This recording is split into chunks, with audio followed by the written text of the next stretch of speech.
We want to castrate and kill them. Controversy between Mike Vrabel and Dianna Russini takes center stage. Irvin pushed back against the public pylon. The Mike Vrabel and Dianna Russini controversy has become one of the NFL offseason's most uncomfortable talking points, but Michael Irvin believes the public reaction now says almost as much about the audience as it does about the people involved. The Pro Football Hall of Famer defended Vrabel and Russini during an appearance on the Ariel Helwani show, arguing that fans and commentators have become too comfortable treating private lives as open entertainment. Irvin's comments came after weeks of scrutiny surrounding photos of Vrabel and Russini, which were first published by Page Six. Both denied that the images proved anything improper, but the story continued to grow as more reporting and speculation followed. Rather than join the criticism, Irvin urged people to look at their own lives before condemning others. "We all want to jump in personal lives," Irvin said. "Dude, if I just get a peek at your history, I'm sure it'll tell me something. We all forget that we have done shit when we're talking about somebody else, and then we want to castrate and kill them." Michael Irvin says fans have gone too far.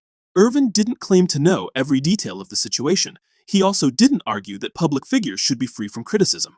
His point was that the conversation had moved into a space where outsiders were making sweeping judgments about people, marriages, and families they don't actually know.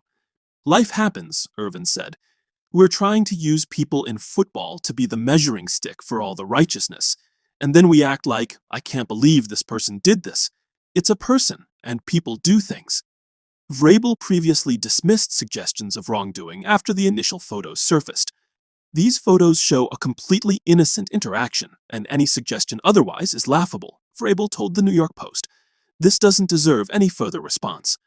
Russini also pushed back on the way the images were being interpreted. "The photos don't represent the group of 6 people who were hanging out during the day," Russini said. The controversy nevertheless carried professional consequences. ESPN reported that a spokesperson for The Athletic and The New York Times confirmed Russini had resigned. Vrabel later took time away from the Patriots during the NFL draft to seek counseling and be with his family. Vrabel's Patriots role still under the spotlight.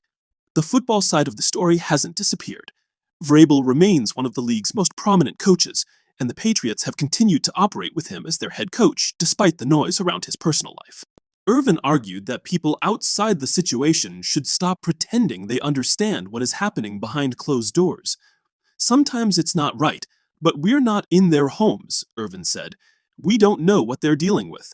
And we want to sit here and say, man, they shouldn't do this. You don't know what they're dealing with. Get out of it. Leave it alone. It's not your business."